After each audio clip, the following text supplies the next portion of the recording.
우리 하나님 말씀 같이 봅니다. 히브리서 4장 12절입니다. 혹시 춥지 않아요? 괜찮아요? 추워요? 근데 에어컨 너무 센 것 같아, 바람이. 히브리서 4장 12절입니다. 신약성경 357페이지.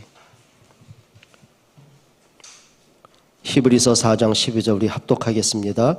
하나님의 말씀은 살아있고 활력이 있어 좌우의 날쌘 어떤 검보다도 예리하여 혼과 영과 및 관절과 골수를 찔러 쪼개기까지 하며 또 마음의 생각과 뜻을 판단하나니. 아멘. 제 아는 한 가정, 이 가정은 다 그 형제들 친척들이 뭐 서울대, 고대, 연대, 뭐 이대 다 이런 출신들이에요, 대부분이. 그러니까 이제 이분이 자기 남편도 서울대, 자기도 이대 약학과. 지금 연세가 80 가까이 됐으니까 그 당시는 굉장히 엘리트 집안이죠. 그러니까 이제 이분이 자기 아들을 하나 있는데 어떻게 하든지 잘 가르치려는 욕심이 있겠죠. 또 자기 집안 뭐 조카들도 그러고 다 뭐 가문 배경이 그러니까 뭔가 자기도 뭔가 꿀리기 싫은 경쟁심도 또 없잖아 있겠죠. 그러니까 아이한테 이제 고액 가해도 시키는 거예요. 근데 문제는 이 아이가 엄마의 그 귀에 눌려가지고, 그러니까 늘 엄마 입에서 나오는 거 이겁니다. 네 대갈통에는 도대체 뭐가 들었냐, 돌덩이가 들었냐. 그렇게 가르쳤으면 뭔가라도 해야 되는데, 근데 얘가 공부를 못한 것도 아니에요. 90점 받아요 이상. 잘한 거 아닙니까? 그런데 이것도 100점 못 받는다고. 그러니까 칭찬 들어본 적이 없는 거예요. 늘 이 아이는 엄마한테 눌리고 압박받고 막 이런 식이니까. 근데 어느 날 이 아이가 정신문제 확 돌아버린 거예요. 그러니까 애가 굉장히 영적 문제 많고 무기력해지고 막 사람 눈치 보고 불안해하고 막 이런 식이 돼버리니까. 그러니까 엄마는 억울한 거죠. 그렇게 너를 위해 투자했는데 네가 이것밖에 안 되냐고 또 닥달하고 막 우격다짐하고. 그러니까 영적 문제가 너무 심각해 와서. 그러니까 누가 봐도 참 안 됐다 할 만큼. 사람들이 이렇게 생각을 합니다. 문제라는 걸 뭐라고 생각하십니까? 그러니까 사람들은 자꾸 드러나 있는 문제만 문제라고 보잖아요. 근데 그렇게 보면 실패합니다. 그 문제가 올 수밖에 없는 그 속에 숨은 배경이 있습니다. 이걸 찾아내지 못하면 100% 실패합니다. 여러분, 아담과 하와가 내가 왜 이렇게 불안하지? 성경에 보면은 내가 두려워 숨었다고 했거든요. 내가 왜 이렇게 두렵지? 왜 이렇게 불안하지? 뭐지 이게? 왜 이렇게 이 에덴의 저주가 밀려오지? 우리 집에 왜 이렇게 재앙이 오지? 왜 가인 저 녀석은 도대체 지 동생을 돌로 죽였지? 그러니까 피투성이 된 그 아들 아벨을 품에 안고 얼마나 고통스럽겠어요. 그러니까 하는 말입니다. 내 인생은 왜 이러지? 그러면 실패하는 거예요. 그러니까 문제가 온 것 때문에 힘들고 그 문제 해결하려고 막 노력을 하고 이제 그러면 문제 해결 안 되거든요. 그러니까 무슨 얘기냐면 문제가 올 수밖에 없는 요걸 숨은 배경이 있습니다. 자, 분명한 것은 아담과 하와는요, 에덴에 살기 때문에 행복한 게 아니에요. 하나님을 만날 때 행복한 거란 말이죠. 그러니까 내가 하나님의 형상 가진 사실을 잃어버리니까는요, 자꾸 육신만 따라가는 거죠. 이미 하나님 모든 걸 다 주셨잖아요.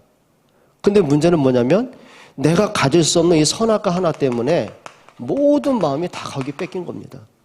그러니까 하나님도 잊어버릴 만큼 선악과가 너무 크게 보이는 거예요. 하나님의 말씀이 안 들려질 만큼 선악과가 너무 크게 보이는 거예요. 내가 하나님의 형상 가진 존재라는 걸 잊어버리고 살 만큼 선악과가 너무 크게 보이는 거예요. 그러다 결국은 사단에게 속아서 선악과를 따먹게 되고 영적 멸망이 오지 않습니까? 그 결과로 에덴은 저주가 오고 그 가정엔 재앙이 오고 그 아들 가인은 살인자가 되고 아벨은 비참하게 죽어야 되고 자신은 영적인 고통과 마음의 불안과 두려움 속에 허덕이게 되고요. 그러니까 하나님은 다른 거 없어요. 이 문제 해결하는 게 육신 문제 해결하는 게 아니라 그 문제 해결할 수 있는 이거죠. 근본 해답을 주신 겁니다. 그게 창세기 3장 15절 여자의 후손 그리스도를 허락하신 것입니다. 자, 그럼 우리가 내가 뭔가 생각에 늘 걸려있고 잡혀있는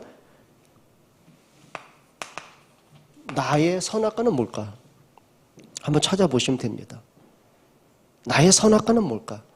아까 방금 좀 소개한 그 가정에는요, 엄마에게는 자기의 자존심이 선악과였어요. 자기 체면이에요.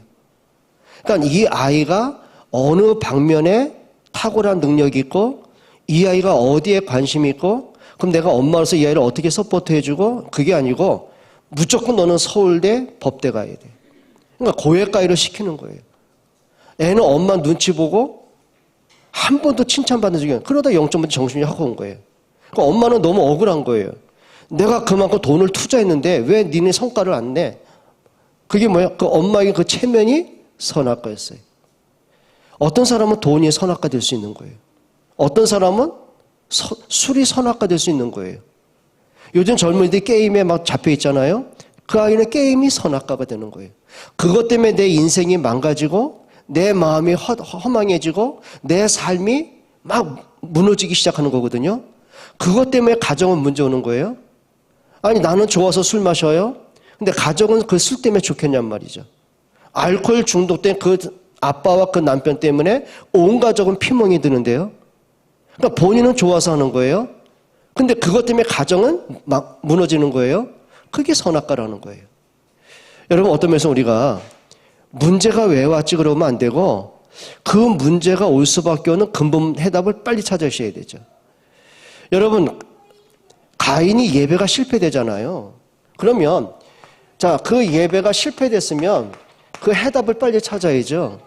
그래 하나님은 창세기 3장 15절에 여자의 후손을 약속하셨고 그 여자의 후손이 창세기 3장 21절처럼 피 흘려 죽으시는 거구나. 그 그리스도가 십자가에 피 흘리심으로 내가 이렇게 생명 얻고 그럼 나는 예배를 어떻게 해야 되지? 내가 하고 싶은 예배, 내 방식대로, 내 편리대로가 아니고 하나님께 이렇게 피 예배를 해야 되는구나. 그래서 하나님 내 예배를 안 받으셨다면 갱신해야 되는구나. 그래야 될 거 아닙니까? 그런데요. 결국은 자기 고집으로 가는 겁니다. 딱 생각이 잡힌 거죠. 하나님도 내 예배를 안 받으셨고 동생 너 때문에 내 예배가 실패됐고 이제 핑계가 돼요. 그러니 동생을 보는데 곱게 보겠습니까? 미워지는 거죠. 그 마음속에 분노가 끓어오르는 거죠. 결국은 어떻게 해요? 이제 자기 생각대로 고집대로 동생을 쳐 죽인 겁니다. 그리고 하나님께 또 추방을 당하고요. 그 후손들이 계속 멸망으로 가고요. 자, 문제가 온 게 문제가 아니고요. 실패된 게 실패된 게 아니고요. 실패될 수밖에 없는 그 깊은 내막을 빨리 봐야 되는 거예요. 그걸 뭐 하는 거죠? 그걸 갱신이라고 말하는 거예요. 그러니까 사람들이요. 문제가 와서 문제가 아니고요. 왜 문제가 온지를 모르는 거예요. 그러다 보니 막 내 인생은 왜 그래 비관하고 사람들 보니까 딴 사람들은 괜찮은데 나만 불행해 보이고 막 비교되고 열등감 갖고 아닙니다. 그러니까 우리가 문제가 와서 문제가 아니고요. 빨리 갱신하는 겁니다. 자, 홍수 멸망이 옵니다. 심판이 옵니다. 하나님이 심판을 하십니다. 그러면 자연재해입니까? 그냥 재난입니까? 아닌 거예요. 이 당시에 사람들이 네피림 문화로 다 무너졌어요. 여러분 네피림이 뭔지 아시죠? 히브리어로 나팔, 위에서 떨어진 자라는 뜻이에요. 그럼 네피림 시대란 말은 뭐냐면은 위에서 떨어진 자를 섬기고 따라가는 시대가 된 거예요. 그게 뭐죠? 사탄입니다. 하나님을 대적하다가 추방된 사단. 그 사단이 세상을 혼미케 만듭니다. 요놈의 사단이 온갖 우상을 만들고 하나님께로 향할 그 마음을 자꾸 우상으로 향하게 만듭니다. 자꾸 도도질하는 거죠. 우상 숭배는 결국은 사단 숭배가 되는 거예요. 그리고 사람들의 마음속에 쾌락을 따라갑니다. 그러니까 창세기 6장에 보게 되면 그들이 시집가고 장가가고 결혼을 얘기하는 게 아닙니다. 방탕을 얘기하는 거예요. 음욕 들어가는 거거든요. 자, 그러다가 우상을 섬기죠. 타락의 시대가 됐죠. 아무리 하나님이 노아를 통해 120년 동안 방주의 언약을 말해도 귀를 기울이는 사람은 없죠. 그 결과는 뭔 거죠? 심판이 온 겁니다. 그럼 어디로 가야 됩니까? 딴 거 없어요. 언약 회복입니다. 그게 응답입니다. 자, 엘리 제사장 시대 때 계속 블레셋의 침략을 당합니다. 언약궤는 뺏기는 고통을 당합니다. 그리고 엘리 제사장은 영적 무기력에 빠졌고 그 아들 홈리와 비느하스가 제사장인데 불량자입니다. 예배를 회방하고 성전에서 봉사하는 여인들을 희롱을 합니다. 그래서 사무엘상 3장에 보게 되면 하나님이 홈리와 비느하스 이렇게 말하죠. 저들은 불량자라. 하나님 볼 때 불량자. 언약도 무너졌습니다. 나라는 전쟁통입니다. 그렇죠. 뭐 통곡이 끊인 날이 없습니다. 언약궤 뺏깁니다. 백성들은 다 우상을 섬깁니다. 그리고 재앙은 옵니다. 그러니까 사람들이 이 시대에 왜 이러냐 그러고 있으면 안 됩니다. 그때요. 자, 사무엘이 한 건 딴 거 없습니다. 그 뭐죠? 미스바 성회를 합니다. 그리고 이렇게 말한 거죠. 우상 버려라. 모든 것 버려라. 버리고 하나님께로 돌아와라. 그리고 사무엘상 7장 9절에 이렇게 말합니다. 사무엘이 젖먹는 어린 양을 취하여 여호와께 그냥 번제가 아닙니다. 온전한 번제를 드렸는데 그 날에 어떤 날이죠? 우상 버리고 하나님께 돌아온 그날, 잃어버린 언약 회복한 그날, 온전한 번제, 그리스도의 십자가 언약을 깨달은 그 날에 하나님이 블레셋 사람을 치십니다. 그리고 빼앗겼던 성을 다 찾게 하십니다. 무슨 얘기일까요? 왜 자꾸 이 나라는 전쟁 터지지? 전쟁 올 수밖에 없는 문제를 보이는 거죠. 왜 우리는 이렇게 고통을 받지? 고통이 올 수밖에 없는 문제가 있지 않습니까? 자, 사무엘이 그 근본 문제를 회복하는 겁니다. 그래서 우리가 왜 문제가 와서 그게 아니고 문제 해결하려고 막 고민하는 게 아니고 한 가지입니다. 하나님 앞에 어떻게 할 거냔 말이죠. 여러분 믿음 회복하는 여러분 되시기를 축원합니다. 그러니까 중요한 건 이거예요. 하나님과 나와의 관계 회복입니다. 그리고 내 생각, 내 기준, 내 틀대로 가는 게 아니고 고집이 아니고 하나님의 언약과 말씀을 회복하는 겁니다. 정말 내가 하나님 앞에 틀린 것이 맞다면 뭐 해야 돼요? 그걸 버리는 겁니다. 틀린 건 어떻게 해요? 빨리 갱신하는 겁니다. 그리고 하나님의 말씀에 내가 붙잡히는 겁니다. 여러분들에게 몇 가지 한번 찾아보셔야 됩니다. 나에게 내가 잡혀있는 선악과는 뭘까? 과연 지금 내가 하나님께 예배를 하고 사는데 이 예배가 종교적인 예배인가? 아니면 언약적인 예배인가? 하나님 앞에서 영적 진단을 한번 해보셔야 됩니다. 자, 자꾸 내 가정에 문제가 오고 삶에 문제가 온다면 나는 하나님 앞에 단순하게 그냥 문제 해결하기 위해서 그게 아니고 내가 하나님 앞에 어떻게 서는 것이 하나님의 뜻인가 한번 찾아보셔야 돼요. 근데 그 모든 것들이 뭐죠? 깨달을 수 있는 것도 없더라고요. 말씀입니다. 오늘 오전 말씀 기억하셔야 됩니다. 자, 예수님이 십자가에 죽으신 것 때문에 제자들이 이제 불신앙에 딱 잡힌 거예요. 예수를 잡아 죽인 사람들이 나도 잡아 죽일 수 있겠구나. 그 생각이 딱 잡히니까 불안한 거예요. 두려운 거예요. 그러니까 베드로는 예수님 부인하고 도망갔고 모든 제자도 예수를 부인하고 다 도망갔어요. 그리고 글로바를 포함한 이 두 제자도 역시 엠마로 도망을 치는 중이에요. 그런데 부활하신 예수님이 그들 옆에 오셔서 말씀을 하고 계신데도 성경에 뭐냐면 그들의 눈이 가리워져서 그리스도를 알아보지 못했다고 했어요. 자, 그때 예수님이 그 두 제자에게 다른 걸 얘기하지 않았어요. 문제 해결하고 염려하지 마라. 내가 문제 해결해. 그걸 위로한 게 아니고 근본 말씀을 주신 거죠. 모세의 글과 선지자의 글로 시작하여 자기에 관한 것을 자세히 설명하시니라. 그냥 말씀을 전하신 게 아니에요. 이겁니다. 복음의 말씀을 주신 거예요. 그 말은 뭐죠? 복음의 말씀이 뭐죠? 성경을 통해서 그리스도를 알게 하셨어요. 성경을 가지고 예수님이 오신 이유를 설명했어요. 자, 성경 창세기부터 말라기 성경 가지고서 예수님이 왜 십자가에 죽으셔야 되는지 그 당위성을 설명하셨어요. 그리고 성경을 가지고 예수님이 죽음으로 끝난 것이 아니고 부활하시고 승리하신 걸 말씀하셨어요. 그리스도가 부활하시고 나서 하늘 보좌에서 어떤 일을 이루어 가시는지를 그걸 자세히 설명했어요. 그걸 복음의 말씀이라고 하는 거예요. 그러니까 제자들이 성경을 가지고 그리스도가 깨달아졌어요. 그동안 예수님이 3년 반 동안 예수님이 십자가에 못 박혀 죽을 걸 누누이 말씀하셨어요. 그리고 부활할 것도 말씀하셨어요. 근데 그들이 예수님의 십자가의 복음도 들었고 부활의 메시지 들었어요. 그런데 막상 예수님이 죽고 나니까 그 말씀이 기억이 안 나는 거예요. 한 가지, 왜 죽었을까? 그럼 우리는 어떻게 살아야 될까? 근데 생각이 잡힌 거예요. 문제가 뭡니까? 예수님의 제자로 부름도 받았고 예수님을 따라다니기도 했고 예수님의 말씀을 직접 듣기도 했고 예수님을 통해서 기적도 받고 은혜도 다 받았어요. 그리고 주는 그리스도 고백도 했어요. 근데 뭐가 안 보입니까? 복음의 말씀이 안 들려지는 거예요. 십자가가 다 오해된 거예요. 예수님의 십자가의 죽음이 없으면 우리에겐 구원도 없습니다.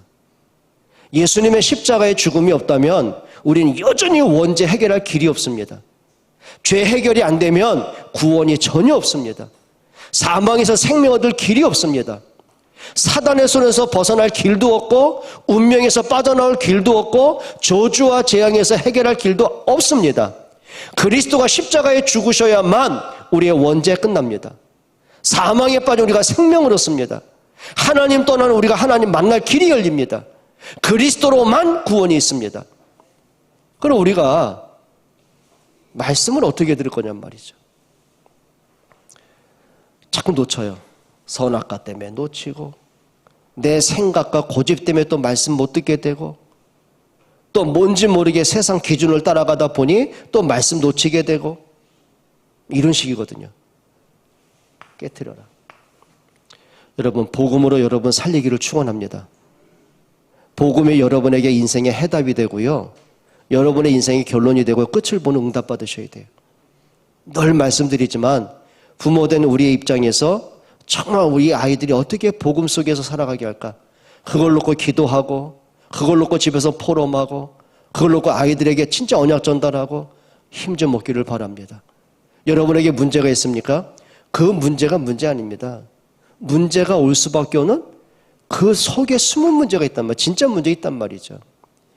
예를 들면 우리 학생들이 시험 보고 내가 내신이 안 올라서 그럴 수밖에 없죠. 공부 안 했으니까. 맨날 텔레비 보고 늦잠 자고 노는 거에 정신 팔려있고 게임하고 뭐 그런 식이니까. 어떤 분이 요즘 그러더라고요. 요즘 자꾸 막 몸이 안 좋고 혈압도 올라가고. 근데 그랬죠. 당신 먹는 것만 습관 바꾸면 식습관 바꾸면 그 문제 끝나고 운동만 하면 끝난다. 그런데 워낙 시간이 없어서. 아니다. 먹는 게 이분이요. 고민이 그거예요. 내가 이렇게 가끔 같이 이제 식사를 할 때 있잖아요. 야, 한 번에 그러시더라고요. 맛있는 집이 있대요. 가재요. 갔더니 뭐 떡볶이 있고 뭐 튀김이 있고 엄청 처먹더만. 그리고요. 자기는 음식 남는 꼴을 못 본대. 그 짠 거 있잖아요. 국물도 다 마시고요. 그 혈압 수치 올라가고 몸은 비대해지고. 이러면 좀 자기 뭐 어디 뭐 자전거 타고 다니는데 뭐 버스 안 탄대요. 왜냐하면 운동한다고. 근데 저녁에 또 치킨 시켜 먹고 혈압만 계속 혈압약 안 먹는 방법이 있다. 식습관 바꿔라. 뭡니까? 혈압이 올라간 게 문제입니까? 혈압 오를 수밖에 없는 자기 습관이 문제죠. 살이 찌는 게 문제 아니에요. 그럴 수밖에 없는 생활 습관이 문제라니까. 그래서 문제가 온 게 문제가 아니고요. 그 문제가 올 수밖에 없는 숨은 진짜 문제를 빨리 제거해라. 그러면요. 여러분 삶이 회복됩니다. 여러분 복음이 여러분에게 답이고 응답이고 치유고 능력이 되기를 주의 이름으로 축원합니다. 하나님 고맙습니다. 정말 복음이 이론도 아니고 종교가 아니고 교리가 아니라 생명 그 자체, 능력 그 자체가 되기를 원합니다. 우리에게 있는 문제가 그냥 근심하고 염려하고 고민하고 끝날 문제가 아니라 정복하고 도전하고 끝낼 수 있는 영적 힘을 주옵소서. 예수 그리스도의 이름으로 기도합니다.